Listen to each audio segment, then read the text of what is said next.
अभी तक मैं टीम बना रहा था तो भाई साहब पूरे 1 करोड़ रुपया मुझे मिल रहे थे, लेकिन अब टीम बनाता हूँ तो भाई लोगों के ताने और लोगों की गालियों के अलावा मुझे भाई साहब कुछ नहीं मिलता है। सूर्य भाऊ के इतने ही फेवरेट ईशान किसान थे तो अभी तक नजर नहीं जा रही थी कि उनको भी खिलाना है, लेकिन भाई साहब जैसे उन्हें स्क्वाड में रखा गया वैसे लग रहा है सूर्य भाऊ का तो उनके बगैर मन ही नहीं लग रहा है। भाई खुद अपने आप को रिलीज करते हुए नजर आ रहे हैं कि भाई ईशान किसान तीसरे नंबर पर खेलेगा भाई साहब। और दूसरी तरफ सरपंच साहब के बारे में एक बार भी नहीं सोचा, वो भी जिस तरह से स्क्वाड का हिस्सा है। अब सूर्य भाऊ एक ही बात कह रहे हैं कि भाई जो पहले आया उसे हम पहले स्वागत करेंगे, जो बाद में आया उसे बाद में स्वागत करेंगे। मैं तो एक ही बात कहूंगा कि अगर तिलक वर्मा भाई अगर पूरी सीरीज के लिए इंजर्ड हो रहे हैं या जिस तरह से T20 वर्ल्ड कप पे नहीं शामिल हो पा रहे हैं तो भाई उनकी जगह पर श्रेयस अय्यर को खिलाना ये बनता है मेरे भाई।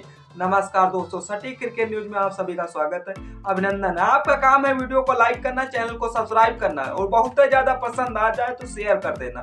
इतना ही काम कंटिन्यू रखना है भाई साहब और हमारी प्रोग्रेस लगातार बढ़ती रहेगी। आपको क्या लगता है जो आज प्लेइंग 11 टीम खेलते हुए न्यूजीलैंड के सामने दिखेगी वो बहुत ही बड़ी स्ट्रॉन्ग टीम दिखेगी, क्योंकि हमें बस चंद दिनों का बाद T20 वर्ल्ड कप खेला जाना है। उस T20 वर्ल्ड कप में टीम इंडिया जिस तरह से एक दो बदलाव तो देखने को मिलेंगे, लेकिन ज्यादा बदलाव देखते हुए नहीं मिलेंगे।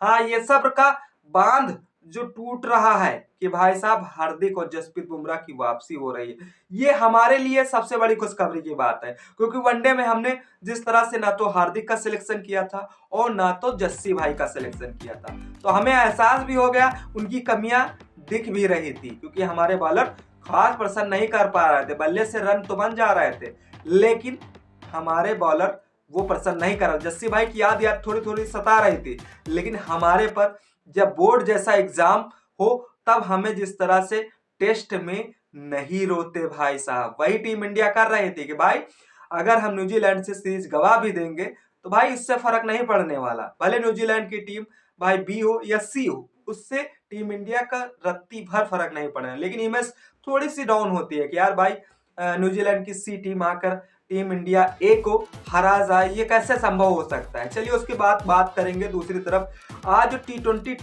मैच खेला जाएगा, इस T20 मैच में अभी तक बहुत सारे क्रिकेट के पंडितों ने अपनी प्लेइंग 11 बना के रख दी भी होगी और आप भी डाल दी भी होगी, आपने देख भी लिया होगा, लेकिन आज जो हम प्लेइंग 11 बनाएंगे ये कुछ अलग नहीं होने वाली, लेकिन हो सकता है ये ही प्लेइंग 11 भाई साहब अपनी क्रिकेट स्टेडियम में खेलते हुए नजर आनी चाहिए। बस यही होना चाहिए, हमें लोगों की गालियां नहीं चाहिए और हमें बस लोगों का प्यार चाहिए। यार मैं तो ऐसे ही बोल देता हूं कभी कभी कि शायद जिस तरह से भाई साहब ड्रीम 11 बैन कर दिया सरकार ने, हाँ ये सही सुना है, लोगों के सपने टूटना बंद हो गए भाई साहब। सपना तभी कि भाई साहब 1 रुपए लगाओ 1 करोड़ रुपए मिल जाएंगे, ये सपना सपना ही रहा मेरा। दूसरी तरफ आपको क्या लगता है कि जिस तरह से आज की प्लेइंग 11 जो भाई साहब खेलेगी वही T20 वर्ल्ड कप में खेलती हुई नजर आएगी?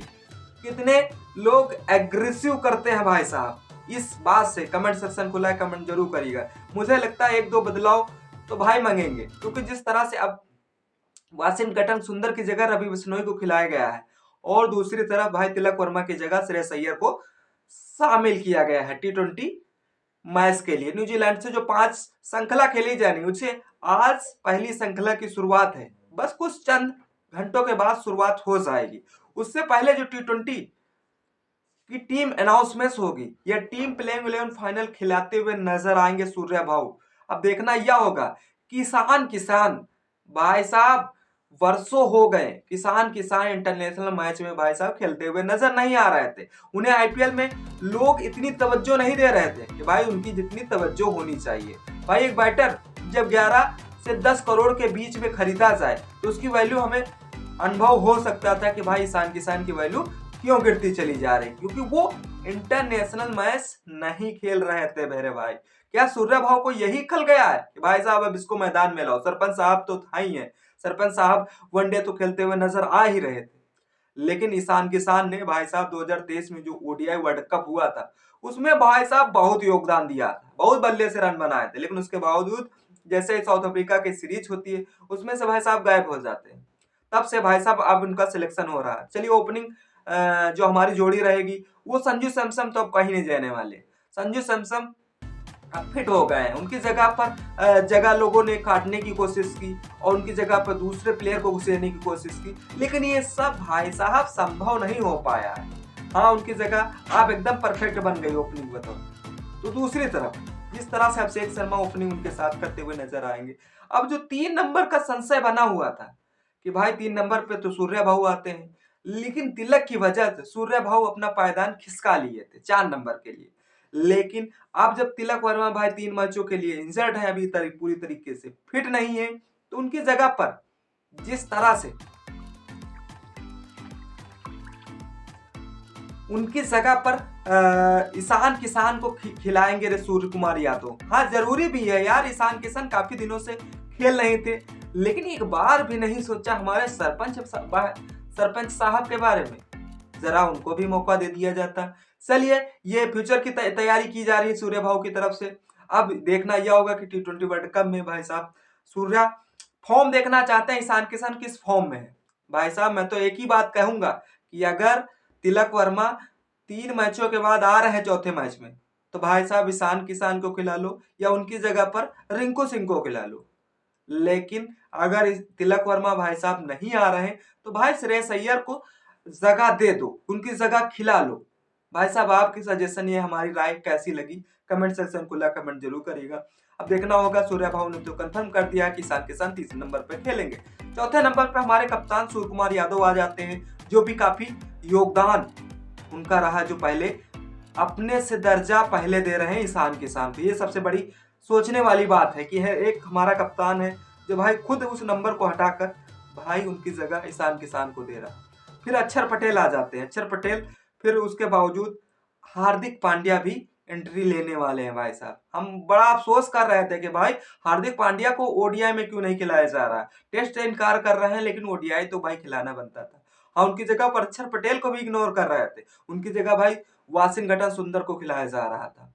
तो लोगों को लगा था कि भाई साहब ये क्यों हो रहा है, कैसे हो रहा है।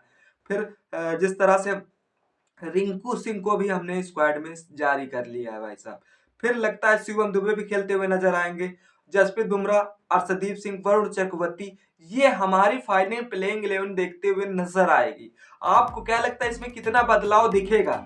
अगर मेरी फाइनल खेलेगी तो भाई मेरे ही बल्ले बल्ले हो जाएंगे। आपको लगता है इसमें कुछ बदलाव होंगे, वो भी बता दीजिएगा, मैं उसको सजेशन करूंगा। मैं सूर्य भाऊ से कांटेक्ट करने की कोशिश करूंगा। वैसे हमारे पास तो नंबर है नहीं, लेकिन हो सकता है कहीं पर मिल जाए, क्योंकि जब हमने प्लेइंग 11 बताई है, प्लेइंग 11 खेलते हुए अगर नजर आ गई तो भाई साहब ये हमारे लिए नहीं, पूरे 140 करोड़ भारतीयों के लिए खुशखबरी वाली जैसा माहौल प्रदान करेगा। भाई साहब आपको क्या लगता है, जिस तरह से हमारी शुरुआत बढ़िया तरीके से होना चाहिए, जो अभी तक सूर्या भाऊ का फॉर्म गायब रहा है, भाई साहब वो खुद हर मैच में प्रेडिक्ट करते हैं कि भाई हमें सुधार करना, लेकिन सुधार नहीं ला रहा है।